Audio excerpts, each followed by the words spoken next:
Hi, everybody, and welcome to our fabulous webinar today with Everest. I'm delighted to welcome you all here today. We're going to give it one more minute. In the meantime, can I ask everybody to let us know where you're dialing in from today, and I will be sitting here reading those out. And if you're interested, we're in Dublin today, where it is a horrible wet day, would you believe? So that's where I am. So if everybody else can let us know where you're going from, that'd be great.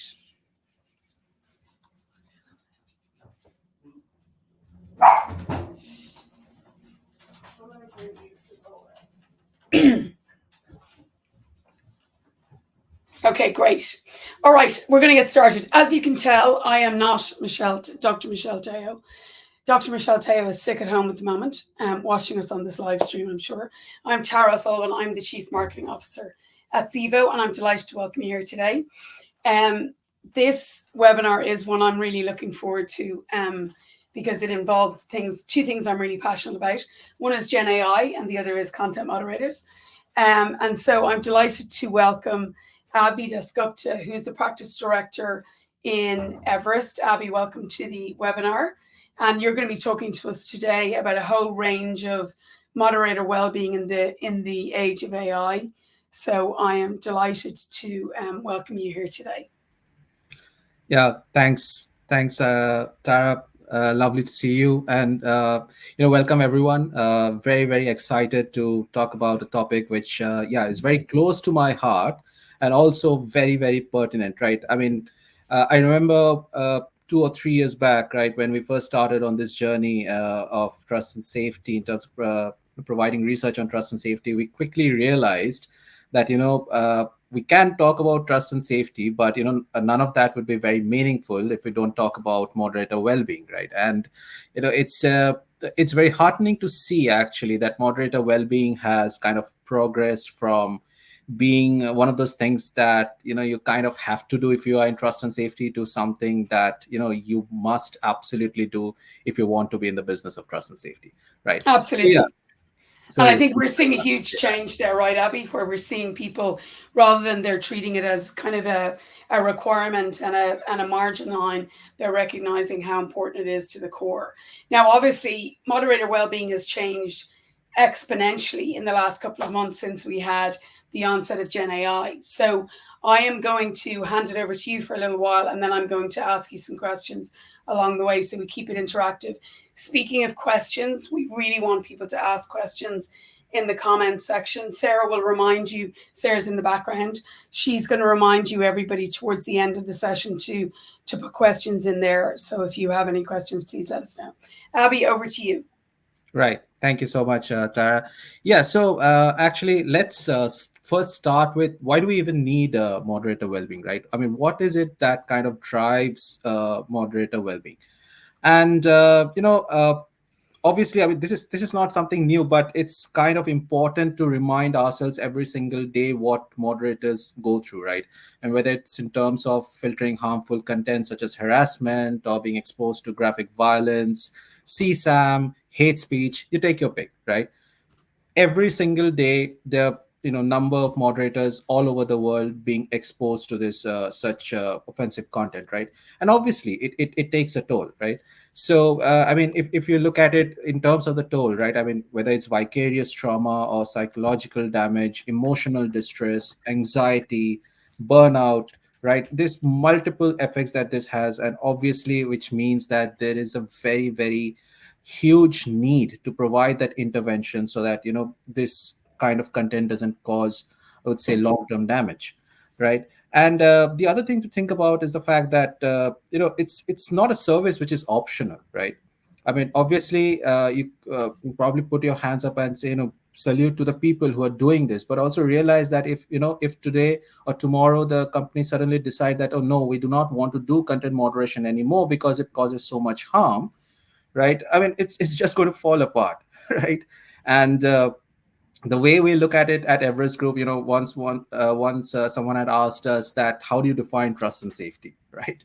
And what I remember is the fact that during the course of discussion, what came out is more than the bookish definition that you have in what trust and safety entails, and moderation and this and that. I think the thing that stuck with me the most was the fact that essentially someone said trust and safety is the service that is required, because there are stupid people out there, right, who do I love stupid things that. online. Right. So yeah, so absolutely. So I mean, and given the fact that that stupidity is prevalent and that causes so much of offensive content, so obviously there is a tremendous impact that that content has on the moderators, right? And it's not only about we tend to think of it in terms of egregious content having a high degree of impact, which is true, but it's not like non-egregious content or non-offensive content, or which is apparently non-offensive, doesn't have any impact. So I'll give you an example. I think uh, uh, a year back there was a picture of the Pope wearing a white parka jacket, right? And people assume that the Pope had visited maybe one of the somewhere in Greenland, right? Now that was completely fake. However, that actually spurred a very, very intense discussion. And for moderators to see that image, for some of them it might have actually kind of maybe driven something close to their heart, and that has an impact on their mental well-being as well, right? So yeah, I mean, we need to remember that when we look at content and the impact that it has on moderator well-being, it's not only in terms of offensive content, but for any piece of content it might trigger something which we may not be aware of or which we may not have thought of. So which is why it's very important to take into account, okay, what is the different kinds of impact that a piece of content may have on a moderator, right? So yeah, that's there. One thing that I would probably call out over here is that, and this kind of strikes close to the business, is the fact that not only is it is important to do, but what we are seeing is that across the industry, the failure to provide robust moderation services is actually leading to serious legal implications, right? So we've just put up some of the examples over here where there were providers and enterprises both who had been reprimanded by the courts, or who had been taken to court or sued because of at least what the moderators thought were insufficient well-being practices, right? And the other thing that I would talk about over here is the fact that, the content that we know as of today, right? The obnoxious content, it has been there for some time. Yes, we all know that UGC has a huge percentage of obnoxious content. But now on top of that, we have something which we cannot escape, right? And that being very close to your heart, generative AI obviously is kind of proliferating some of this harm, right? So for example, it is leading to abuse at scale, right, across multiple languages. I mean, earlier probably, I mean, even today, the internet obviously is dominated by the largest spoken languages on earth. But given the ease of use of generative AI, a lot of people are finding it easy to actually create abusive content in multiple languages, right? And it has the ability to produce, I think, realistic content. So the example of the Pope in a parka that I gave you. So and it's very difficult to point out that this is a fake. Now by the time moderators actually take it down, a lot of damage already gets done because people have assumed stuff and then they start fighting, right? And then the other thing is, which is coming up, is content the way we know it, that in itself is changing, and that is proving to be singularly problematic for generative AI to detect or to understand. So for example, we have something called now as algo speak, right? So where essentially you kind of use a string of emojis maybe to denote a sentence. But for generative AI models, which are trained on large amounts of text, right? For them, it's probably either gibberish or something that they do not understand the context of, right? And that in itself is leading to a lot of problems. And is that like people on TikTok saying, instead of saying the S word, they talk about being undead or what? Is that like that? So that you're trying to trick the algorithm? Yeah, exactly. Because Wow. yeah, because see, I think one fundamental principle which has kind of remained true is what we used to hear like 10 years back, that you know some of the smartest people in the world used to be hackers, right? So cybersecurity in many different ways was almost like a reactive measure, Yeah. because you learn from the hackers every single day new and different ways to hack systems, right?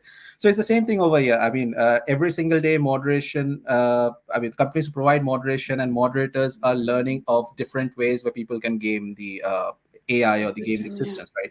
So yeah, absolutely. So so people are getting smarter, the bad actors are getting smarter. They realize that there are different ways to game the system, given the fact that the system is trained on a specific set of data, and which is why they come up with innovative ways to kind of bypass those moderation channels, right?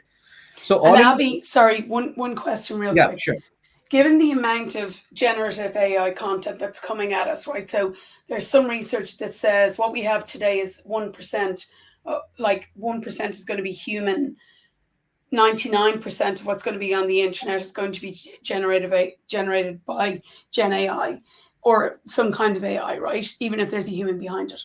Um, you and we have vivid discussions about this. You don't see though the number of content moderators necessarily increasing to deal with this massive increase, correct? Maybe talk about that a little bit. Yeah, sure, absolutely. I think I would probably answer that question in two parts. So, Yeah, yes, the content is increasing rapidly, and absolutely right that the in terms of the content mix, right, we expect that even by early as 2026, right, probably at least one-fourth of the total content out there would probably be AI generated content, right? wow. So, which means that content is increasing at a massive volume.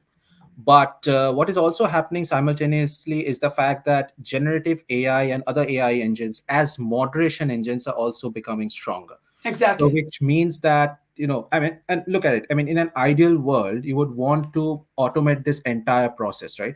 And not because of the fact that you can automate it, but because of the impact that obnoxious content has on moderators.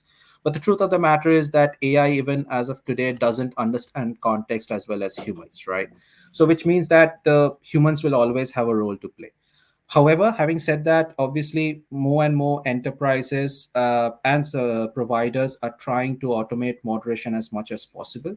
So, which means that the number of human moderators, right, is still going to grow. Don't get me wrong, because content is growing, but is probably not going to keep pace with the rate of growth in content, right? Of course. Yeah. Yeah. So, for example, and it's not about the exact numbers, but just as an example, say, for example, if the content is growing 20% per year, right, the number of human moderators may grow by, high single digits, right? Sure. Got Yeah. it. That makes That's one. total sense. Yeah. That makes total That's one. sense. The second thing is, as with any automation engine, the primary or the first target of the automation engines will be the low and medium complexity content, right?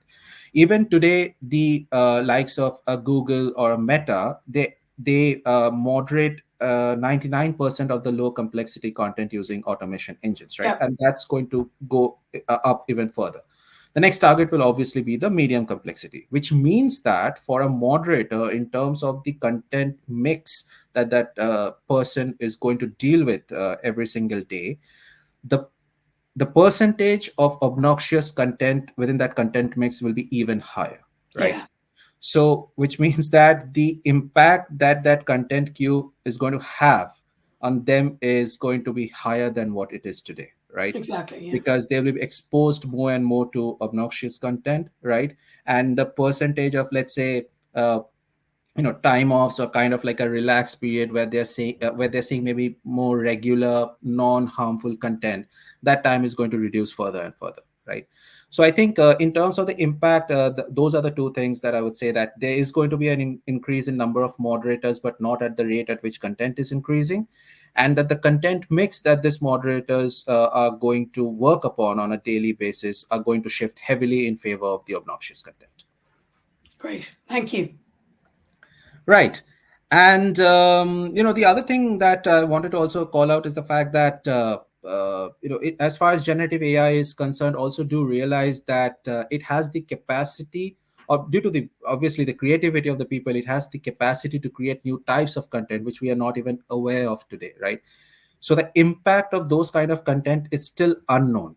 But the point is that it might cause massive impact as well in terms of psychological impacts on the mental well-being. So which means that we, as trust and safety professionals, as trust and safety research professionals, there is a huge need to be very, very proactive about how we look at moderator well-being, right? And not essentially work the way that cybersecurity is to work in early days, where we are being very, very reactive to the different kinds of harm that might come online, right? So with that, I think it's time to actually have a poll.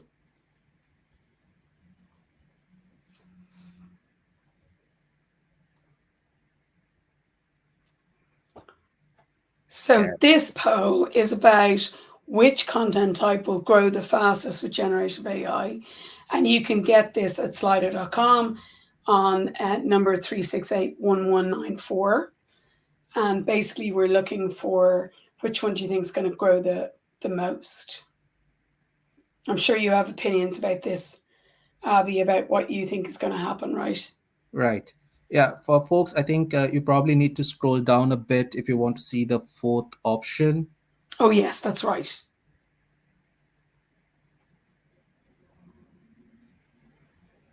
So we want you basically to put them in order of what you think is going to be the most important. We'll also, want to hear if anybody thinks that there's not going to be an increase. There's a different one. Yeah, exactly.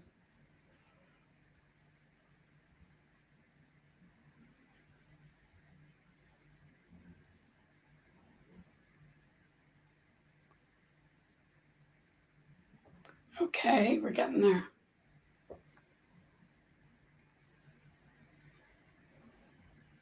There's a lot of text over here. Maybe we give folks a bit more time. Yes, absolutely.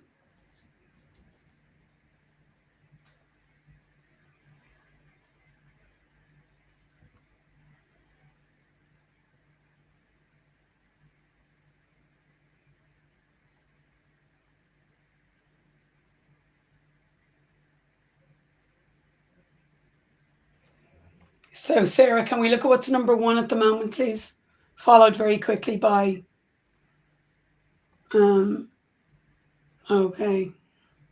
So misinformation and social engineering, but followed very quickly by CSAM versus terrorism and violent extremism as number two. That's interesting.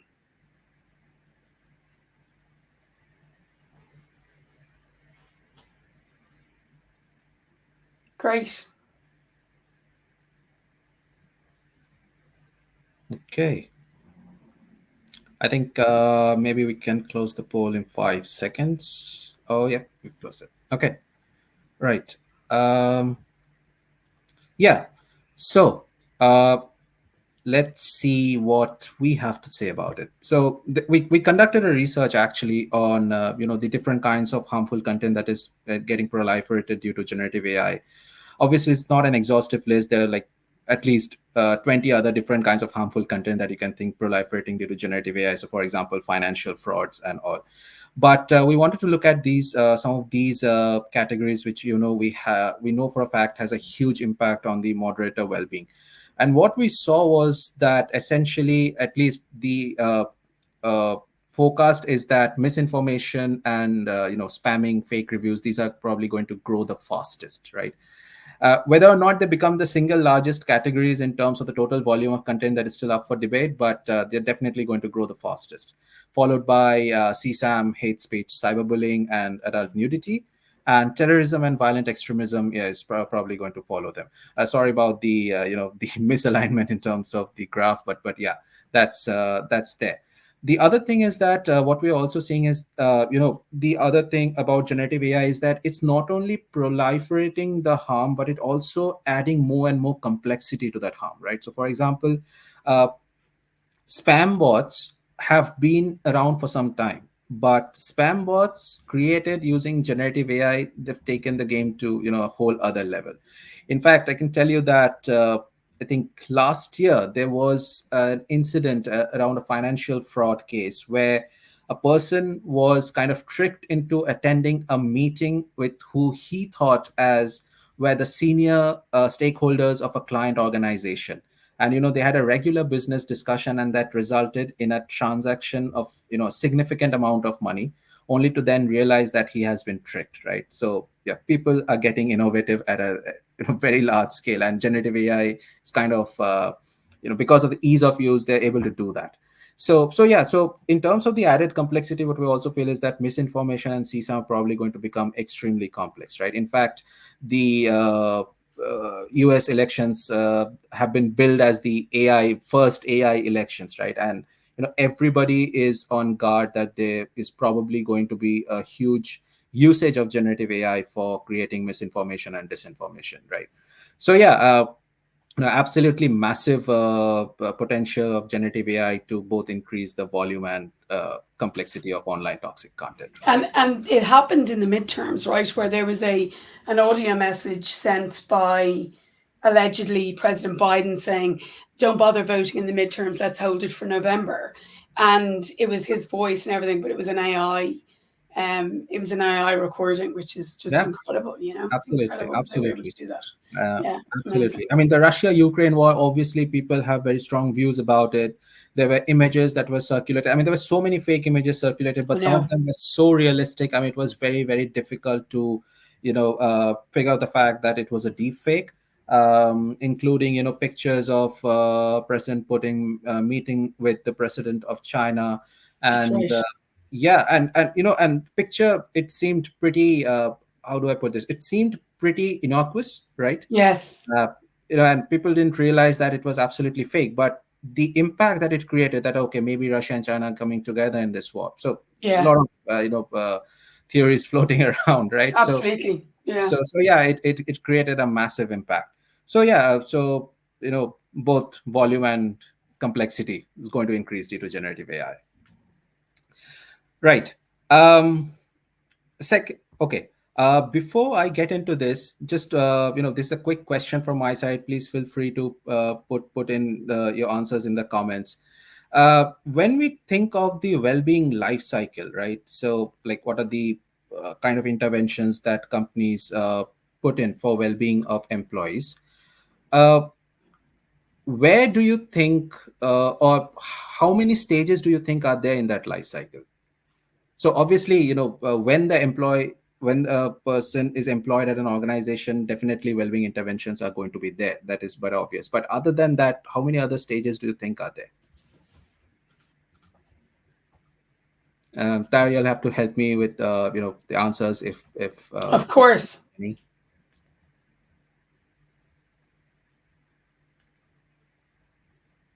I said onboarding because Okay, we're very onboarding. keen on That's onboarding, which nice. is one of them. Yeah. Okay. Anything else? Training. Training. Livia, Okay. thank you for that, Livia. Okay.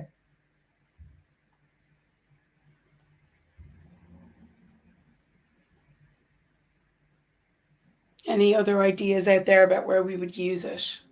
Okay. Okay. Okay.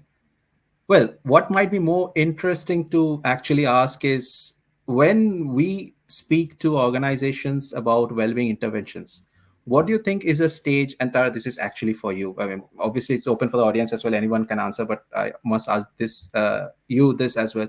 When we speak to organizations about well-being interventions, what stage do you think very rarely comes up in the discussions?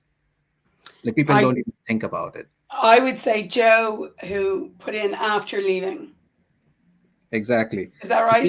Yeah. Yes, it Well done, is. Joe. It is. Yeah, and and it's it's not surprising, but it's concerning, right? Although I'm happy to say that that has changed a lot over the Yeah. years, right? And people have realized that the journey doesn't really end when an employee leaves the organization, because the mental well-being impact obviously stays on for much longer, right?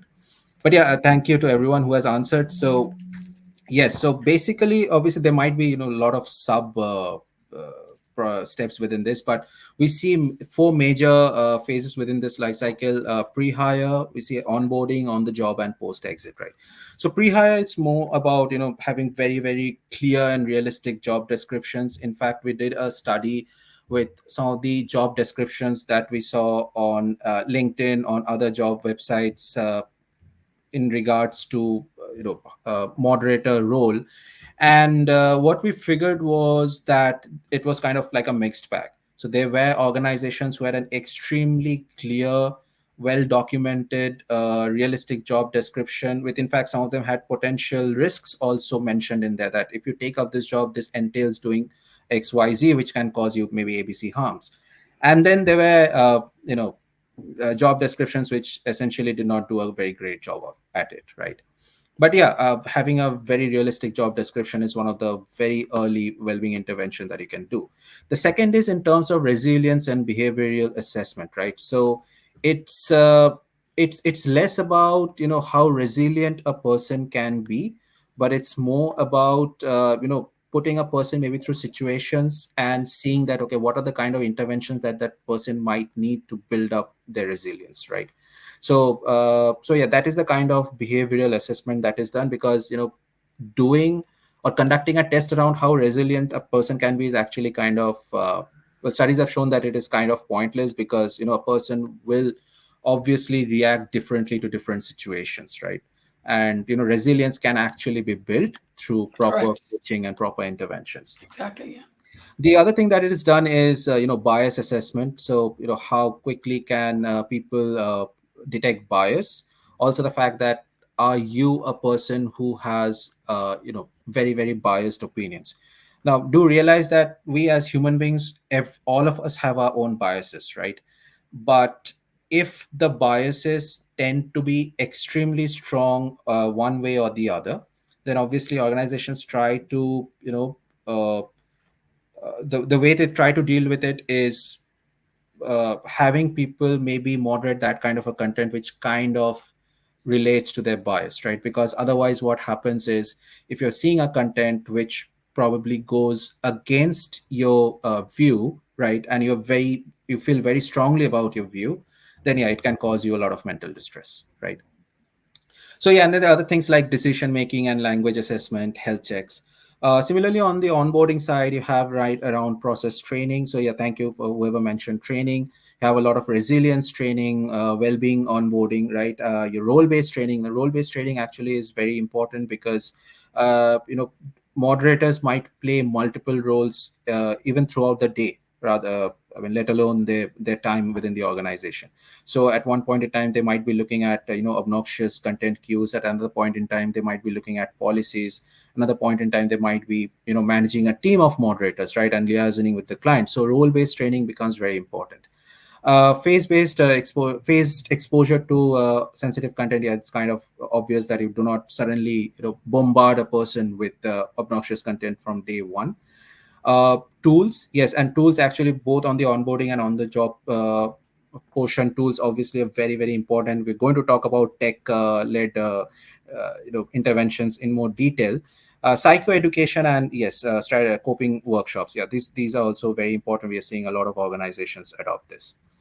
um, And Abby, where are you seeing most people spending like their time? Are people kind of spend really thinking about it across the board? I know you said post isn't a big one, but are people tending to give most of it in, because we hear a lot about onboarding and less on the job, and then we're starting to see a lot more people doing post exit. Where are you seeing most of the people you talk to Yeah, spending I their think budget? I would say I don't think there's a clear winner per se, but if I had to pick, I would say onboarding and on the job are probably the Yeah. phases where most of the interventions lie, even as Yeah. of today, right? Hmm. And that's not that's a kind of across the industry, right? We understand that it's kind of probably also logical, because as you're getting exposed to that harm, you need a lot of interventions immediately, or in certain cases, if it that exposure to the harm can be prevented, you would want to do that, right? So Exactly. yeah, so on the job, whether in terms of psychological help, or help through tooling like grayscale and all, or surveys, sentiment analysis, or physical activities, right? Those and the kind of trainings that we see more on the onboarding stages in terms of process, resilience, well-being, role, right? Those are the things we see are the most common well-being interventions, right? Sure. Having said that, post companies who actually have invested in a post-exit well-being strategy, uh, especially service providers, I can tell you this for a fact that they are the preferred providers of enterprises when it comes to trust and safety services, and this is without exception. Because do realize that the trauma that people suffer from when they go through such kind of obnoxious content on a regular basis, that trauma stays for a long time, right? So providing that kind of post exit support also kind of more uh, gives the employee kind of more faith in the organization that, hey, it's not like out of sight out of mind, right? So yeah, we've seen multiple companies now conduct exit interviews, uh, continue to give the employees resource to EAPs. There might be alternate placements where we've seen for a lot of moderators, it's like they work in maybe content moderation for a couple of years, and then they move to some kind of alternate role, and then maybe they come back later, right? So there is variety. There is this intent that you are invested in the career development of your moderators. And yeah, it also makes for a welcome break, right? So yeah, I think post exit, people don't realize is a very, very important part of moderator Absolutely. web strategy, right? Yeah. Right. So now, when I spoke about a lot of these interventions in terms of across the moderator life cycle, but having said that, oops, I actually want to call out a lot of best practices that we are seeing in the industry as of today, because realize that both enterprise and providers, they've been doing this for a long time now, and whether intuitively or whether as a reactive measure, there have been multiple interventions which are now considered as best practices, and we are happy to see that a lot of organizations are implementing them, right? So whether it's in terms of, like I mentioned, a clear job description, or access to both individual group counseling, right, or access to EAPs which have like actual trauma trained therapists, right? Excuse me. So well-being interventions like this are kind of best practices. The underlying factor is that when you talk about well-being best practices, there are two fundamental truths. One, it has to include investment in all three: people, process, technology. It cannot be just people or just process or just technology, right? That's one. Second is, well-being support has to be proactive, right? So your intent has to be that we will try to prevent mental ill health at the workplace, as soon as possible. Obviously, uh, has it been perfected? No. Will it be ever perfected? Maybe, maybe not. But if you have the right intent that, okay, we'll try to prevent as much of the mental impact as possible, you will always stumble, whether by accident or by proactively, upon interventions which can help the moderators, right? So for example, the fact that there is in several companies there is a well-being first culture, right? Now well-being first culture obviously points to the fact that those organizations are thinking proactively about their moderator well-being. So which is why they're trying to build that culture across the organization, and which obviously would mean that they would have access to resources which were probably may not be accessible, right? You learn to trust your people, you learn to lend them a helping hand. So employees also feel trusted, they feel valued for, right? It's very but the way we see it is it's very kind of intuitive, but it has taken a long time to actually get there, right? So yeah, and like I mentioned about post exit support, it's now a best practice.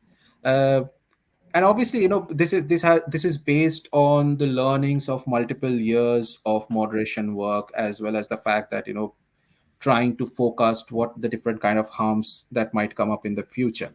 So yeah, this is definitely not an exhaustive list, but we hope that most of the companies in the trust and safety space are doing most of this, if not all of these, right? And one of the reasons why we find the group support is so important is because a lot of the content moderators and the team leads have signed NDAs whereby they're not able to talk about what they see, right, Abby? And so we help them build a network across the organization of people who they can speak to if they need to about that. And I think you're right about the proactive. I think it's so important because utilization has always been the kind of, the report a lot of clients have always wanted, whereas now they want to understand how the proactive piece has enabled them to help people before they ever would have needed to get to a therapist, which I think is really the next phase, I think, of what we're certainly seeing in the marketplace at the moment. Absolutely. One thing that I would definitely call out over here, which is kind of important because people might misconstrue this. When we talk about individual and group counseling, the best practice is always to have both, because we have Absolutely. seen the pitfalls of having either of those two and not both. So yeah, it's definitely important to have both. And obviously people were skeptic about group counseling because they felt like people may not open up if they are in a group, but multiple studies have shown that it's not the case. And we have actually a lot of successful examples from the real world which may not pertain to moderation but still show that how group counseling can be effective. One such example is Alcoholics Anonymous, right? Absolutely. So yeah, so it definitely helps. But yeah, group therapy in isolation again is not going to help if people do not have access to individual counseling, and the vice versa is also true, right? Okay. So yeah, spoken about the best practices. Just want to bring in some examples, probably make it more real for you. But there's a leading CX provider who provides 90 minutes of micro breaks per week, right? Realize this micro breaks are not only important in terms of recharging and refreshing, but also very important because it gives you a break from looking at or hearing obnoxious content all throughout the day, right? There is a leading well-being provider who's providing onboarding and regular support, but also recommends extra support for critical incidents and offboarding support as well. So this extra support for critical incidents, this is becoming more and more critical because realize that in terms of the content mix, like I mentioned, the uh, obnoxious content is going to form a larger and larger part of the content mix as we go forward for human moderators. So this extra support that you require for critical incidents, actually there might come a time where this becomes in itself a regular practice, right? For example, if people who are dealing with CSAM queues, right? I mean, it's extremely disturbing content. Now, in addition to the trauma that they face on a regular basis, what we're seeing in multiple companies is that for CSAM specifically, there is this extra support that is being provided because of the nature of that content, right? And also to realize that CSAM uh, is not necessarily always graphic in nature. A lot of times it's very subtle, right? But it can be extremely disturbing when, because the moderator who understands the context behind that obviously realizes the extremely disturbing nature of that content. So yeah, it's very important to provide that extra support. Then there is a trust and safety global trust and safety provider who provides counseling and access to platform of resources, right? So it shares, for example, personalized reminders to take breaks, has customized trainings, very excellent stuff. And then there is a niche TNS provider who provides, it offers EAPs, it offers workshops for mental health and stress management, along with, there is an anonymous reporting system where people can report that, okay, for example, say if I'm a moderator and I want to report anonymously that I maybe cannot take this anymore, I need a break for 2 days, right? And I'm suffering from this severe mental trauma, right? So I do not want others to know about it, because to realize in a lot of cultures, mental well-being is a taboo, right? To speak about mental well-being is a taboo. So in such cultures, obviously having this anonymous reporting system is a huge plus, right? So yeah, just wanted to share some examples with you. Obviously, there are multitude of such examples, both on the provider and the enterprise side. Let me share one more with you on the enterprise side. Uh, there are enterprises who insist on psychologists, on-ground psychologists having been trained in very specific certifications. Yeah, now that might seem to some people to be, bit too much, but do realize that that kind of a strong principle helps set the standard for a very, very robust well-being policy, right? So that is just but one instance. But yeah, it shows how deeply they are thinking about taking care of the well-being of the moderators, right? Right. We said that we'll talk about technology. So definitely, in terms of the preventive measures in well-being, technology obviously plays a big role, right? So whether it's in terms of tooling for, say, image blurring, grayscaling, or chatbots, or content triaging, where essentially, you there is a AI powered content triaging which is done based on prior data to rate each piece of content, right, for their urgency and toxicity. So let's say based on previous years of training data, you can probably predict that, okay, whether a piece of content is likely to be toxic or not, right? Gamification, obviously, simulation based adaptive learning, this has been there for some time now. Wearable devices is, I think, we know there's a very, very disputed one, because That's while right. paper it looks excellent, because we love to probably have wearables, AI based wearables, which can act as interventions. But the issue is there's a huge issue with data privacy, which is Absolutely. why wearable devices actually are banned from being used in content moderation in several countries. So for example, I'll give you an example. It's not exactly a wearable device, but I'll give you an example of how extreme some of these data privacy laws can be. For example, in Italy, face recognition softwares are kind of banned, right? So Mm.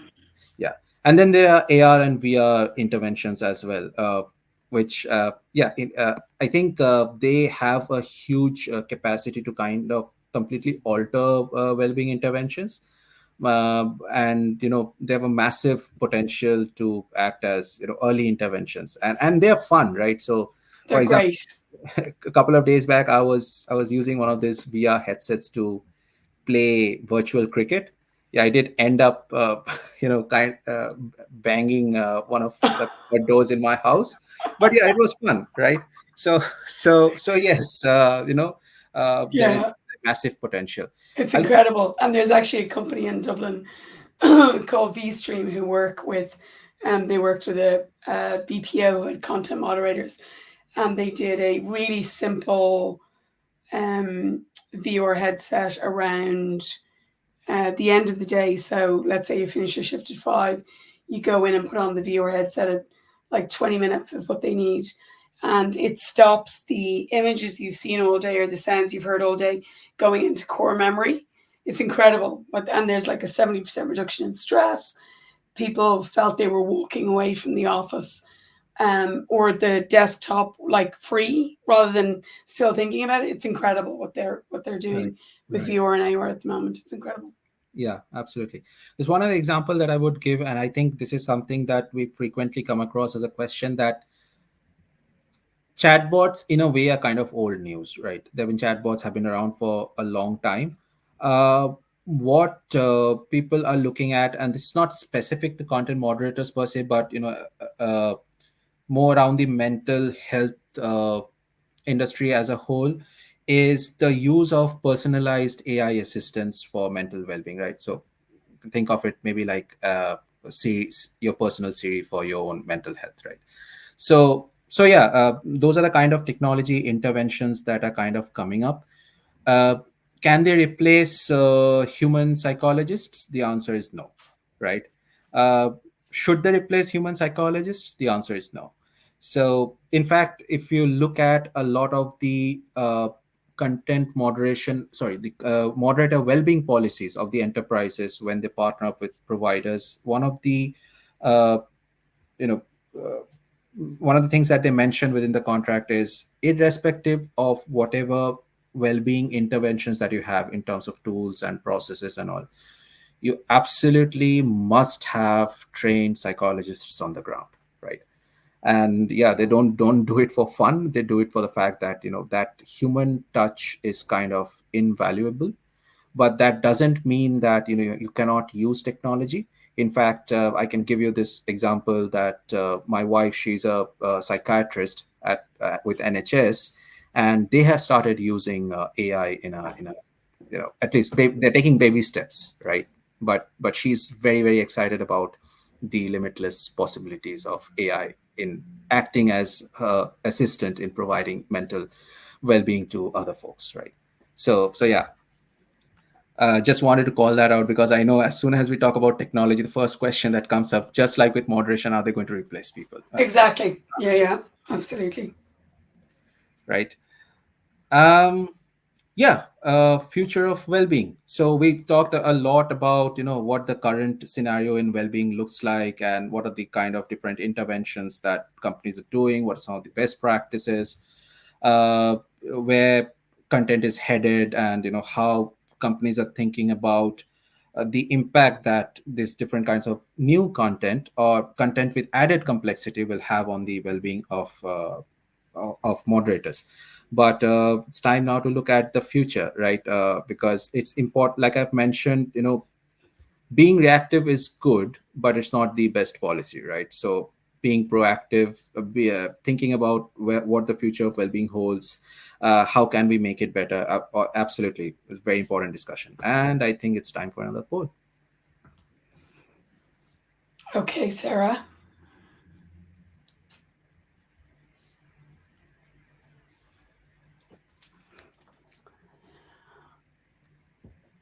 So we're looking at which is the following is the most important for the future of well-being: preventative well-being intervention, training for emerging threats, organizational culture shift, or investment in specialized tools. And that's at Slido at 1553743. Thanks everybody for taking part. We'll give you a few minutes.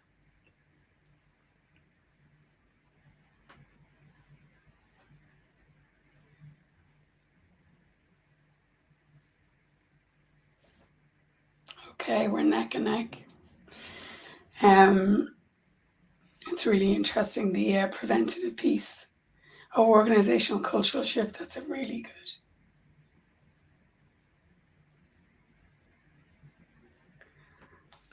Seems like people are really skeptical about specialized tools. Absolutely, yeah. And actually, when if Michelle was here, she talks to content moderators a lot, and one of the things she says is that the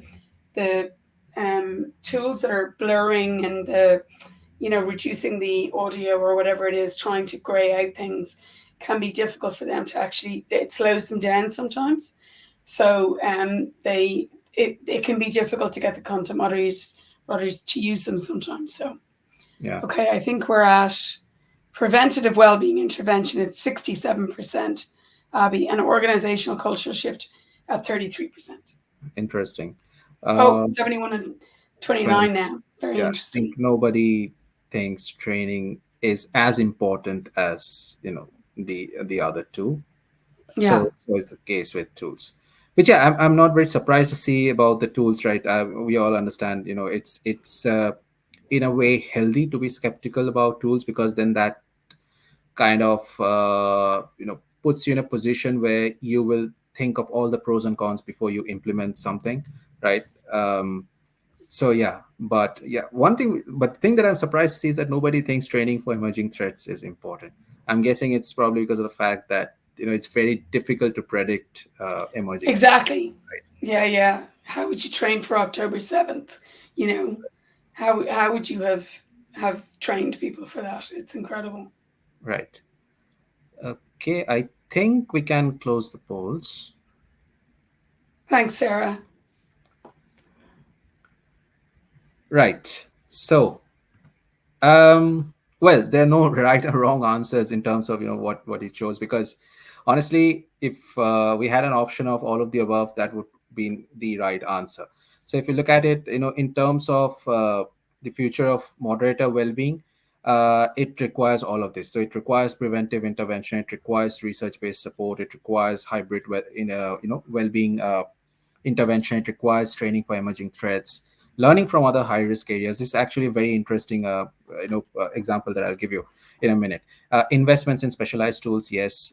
Enhancing transparency and accountability, very important. And yes, overall and organizational cultural shift. So I think I mentioned before that it's it's not just about that, okay, we have to provide well-being to moderators because they are being exposed to harmful content. But if you kind of flip it and say that we need to have a positive well-being culture in our organization, and so to have that culture, or to make sure that that is a culture that is all pervasive through the organization, we will do whatever we need to do, right?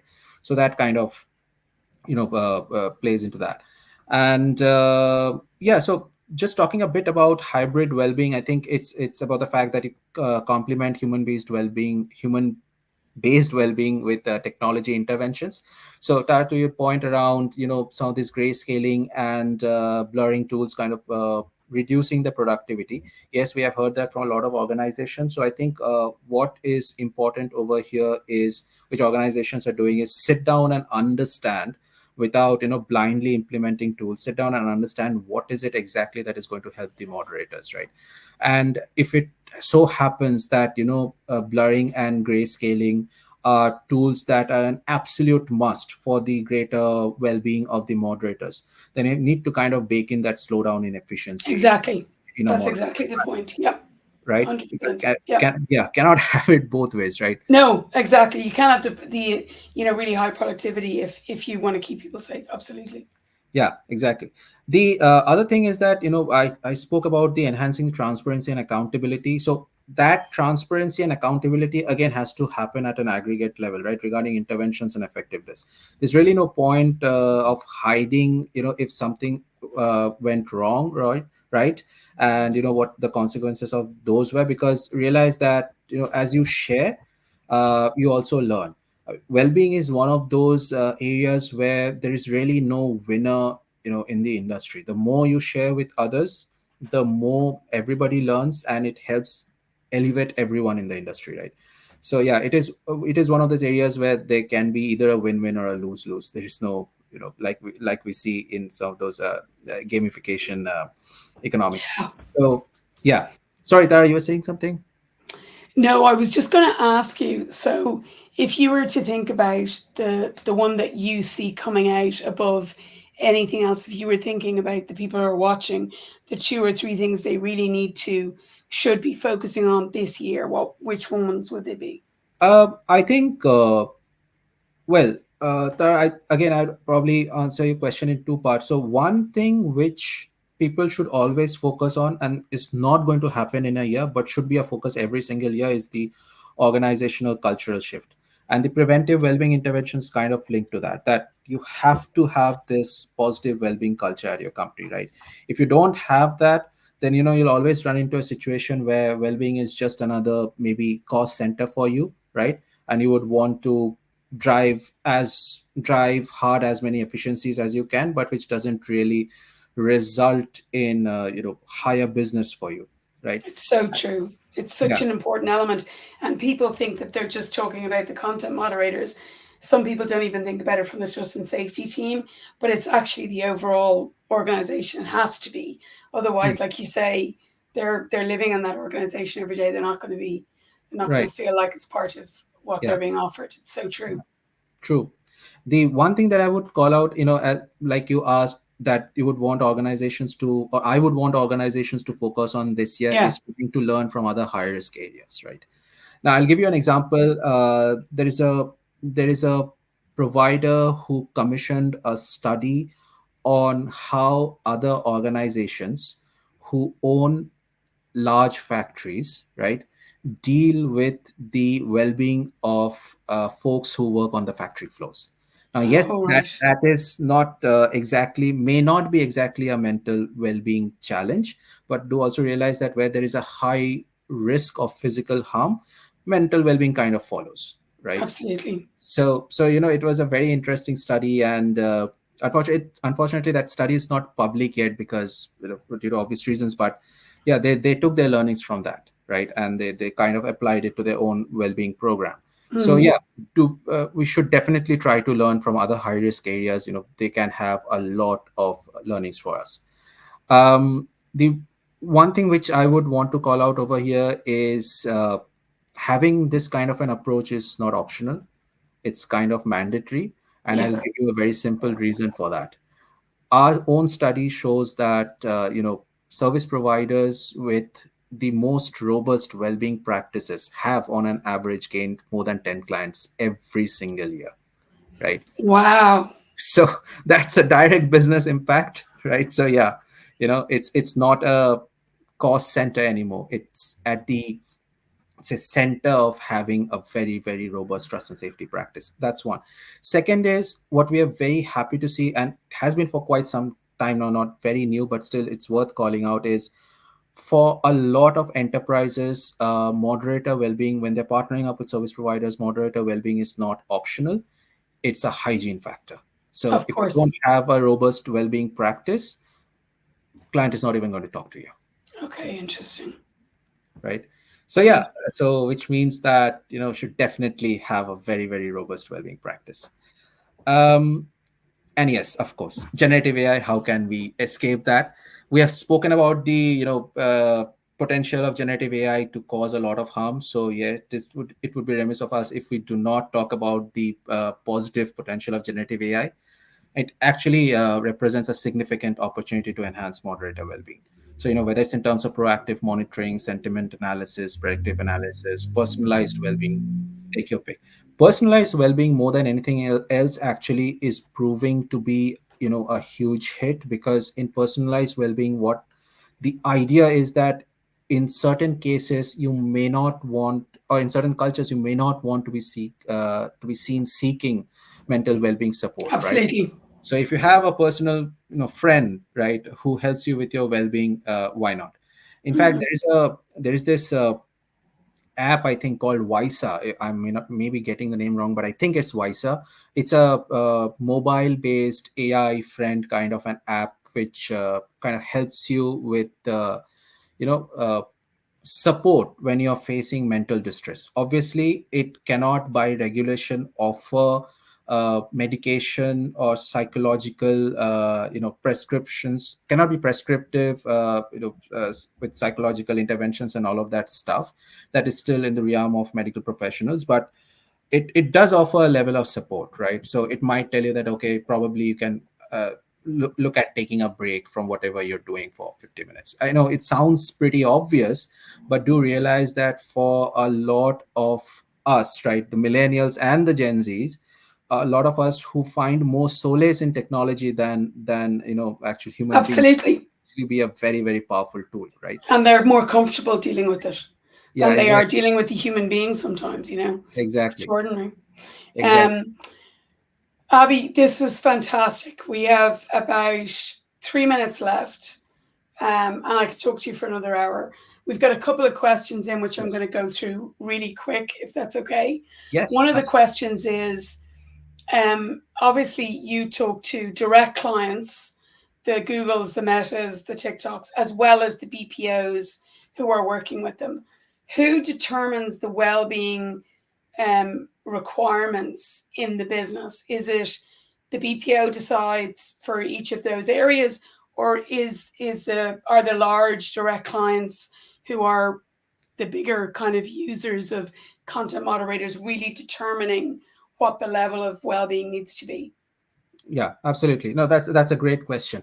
I think from what we have seen, it's kind of a mixed bag. So uh, there are enterprises who have been obviously looking at trust and safety for a very, very long time due to the nature of their business, and they themselves have conducted a lot of research on moderator well-being. So what that has resulted in is they have set up almost like uh, a document, if you may, of, or if I may, of a certain set of principles or Yeah, minimum standards that need to be followed in well-being, right? So for example, like I mentioned, that one of these enterprises have said that you have to have a on-ground trained psychologist irrespective of what your well-being intervention is, right?